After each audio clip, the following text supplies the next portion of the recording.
Hi, this is Josh Miller, and I'm the web designer here at AVSAB. So I just want to take a little bit of time here to go over the new groups function on the new website and to let you know how to use that so you can get the most out of your experience here at AVSAB. So first of all, let's navigate to the main groups page. Uh, we do that by going up to this menu up at the top here and clicking on groups. And this takes us to the main groups page. So I'd like to go over just a little bit of the difference between the groups on the website and the forums. So the groups really function pretty similarly to how Facebook groups function. The group has a common wall that everybody can post things to. You can post images, you can post videos, links, things like that. Every group has a group forum where they can go and engage in more in-depth discussions on. You can form topics and comment back and forth there. And you have the ability to upload shared documents that can only be seen by group members. Um, Whenever anybody posts to the wall of the group, members will be able to see that in their own news feeds, and there are a number of different types of groups, just like Facebook. You have public groups where anybody can join those groups and anybody can see the content within those groups. You have private groups where the content is only visible to group members and you have to either request an invite or be invited and approved to join that group. And then there are hidden groups that don't show up on this main page unless you are a group member, and those require an invitation and then approval by the group administrator. So in general, I suggest forming groups around common interests, kind of just like people do on Facebook. Also, I think it'd be pretty useful for student chapters to have their own group with all of the members that are student members on the AVSAB site to be a part of that group. That way, it'd be an easy way for them to communicate with each other and to share information and articles and ideas among the group. So that's a little bit about how the groups work, and I just want to click on a few groups here and kind of show you a little bit more in depth how they work. So I'm just going to jump into this puppy training group.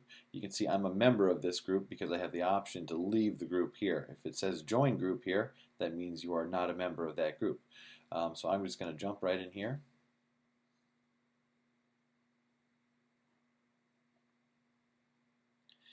And you can see I can post an update here if I want to.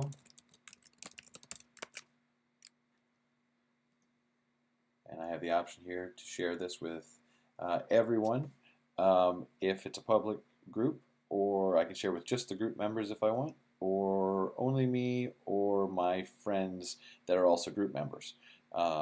So I'm just going to share this with just group members, and I'll click on post update.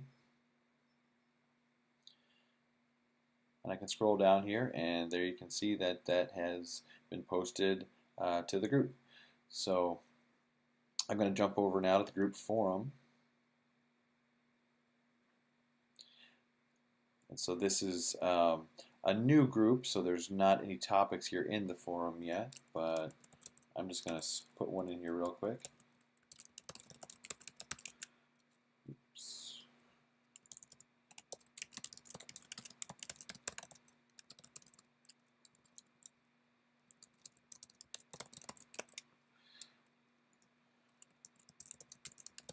I'll add a topic here of potty training, and I'll click this notify of follow-up emails or replies via email, and I'll click the submit button.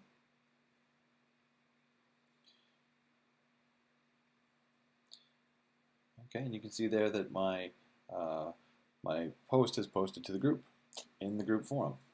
So let's just jump over here then to the documents section.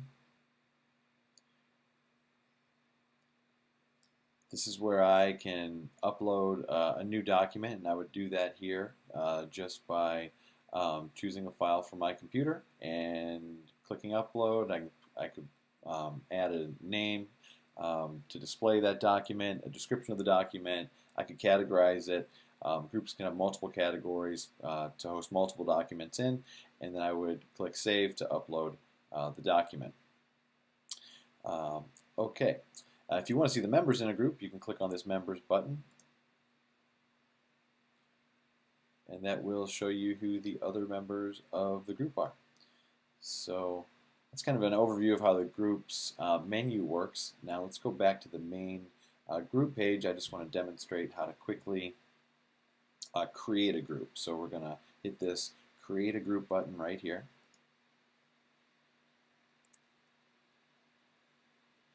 So I'm going to name this group Reptile Behavior.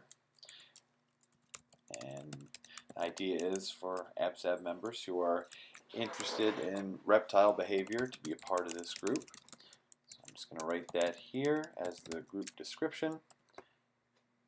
I'm going to click Create Group and Continue. So then I have these privacy options here, and I can click make this a public group, a private group, or a hidden group. So I'm going to keep this as a public group here. And then I can decide here, group invitations. Which members of this group are allowed to invite others? So all group members can invite others, or only group administrators and moderators, or only group administrators. So I'm going to leave this open. I'm going to say that group members can invite other group members. So I'm going to move on to the next step here. Now you can choose whether or not to have a forum in your group. That's totally up to you, depending on how you want your group to be set up. So I'm going to click this, yes, I want this group to have a forum, and we'll click the next step button. Okay, so here we are, we're at the photo part. So I've prepared a file for this. I'm going to select this from my desktop. I have it named, Reptile Group Profile Photo. I'm going to open that, so it'll upload it to the site. And then I'll have the option to crop this. So I'm just going to crop this like that. Click Crop Image.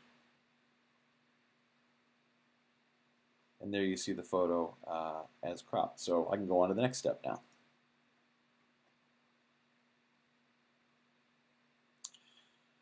So this has to do with documents and the permissions to upload the documents. So I'm going to say all group members can upload documents to this group. The other option there is only group administrators and moderators. So go on to the next step.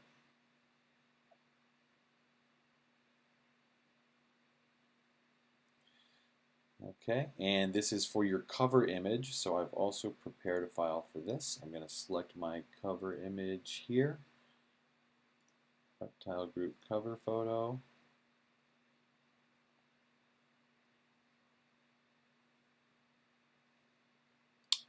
Okay, it was uploaded successfully, and I will go on to the next step.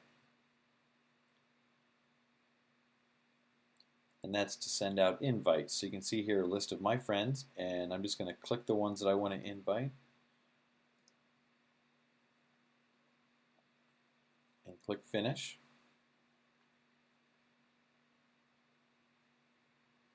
And there we go. And here you can see my cover photo in the background here, our profile picture here, and we have our group all set up.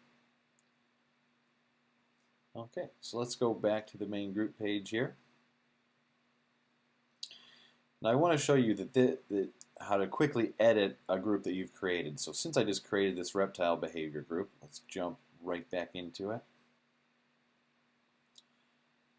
And I have this Manage button over here. Now this only shows up if you are an administrator or a moderator. So I'm going to click this Manage button.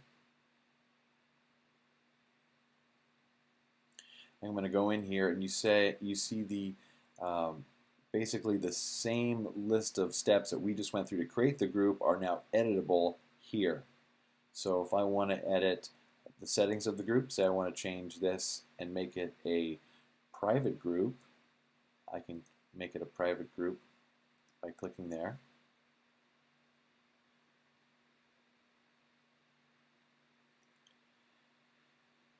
I can change my photo, my cover image. I can also go in and moderate the members. So because I'm the only member so far, I'm the one that shows up here. But if there were more group members, you'd be able to promote them, demote them. You can block group members if you have to. So you can do a lot of things here as an administrator. And then any request to join the group, because this is now a private group, I would find under this tab here, under requests. No pending membership requests right now because it's a brand new group. And then I can go over the document settings and the forum settings here. So that's how you manage a group if you're an administrator once you've created it. So I hope that this video has shown you a little bit about how groups work on the AVSAB website, and I hope that you will take this and go explore the groups, join groups, and use the groups on the new website to enhance your experience. So if you have any questions, feel free to post them in our support forum. Otherwise, have a great day. Thanks.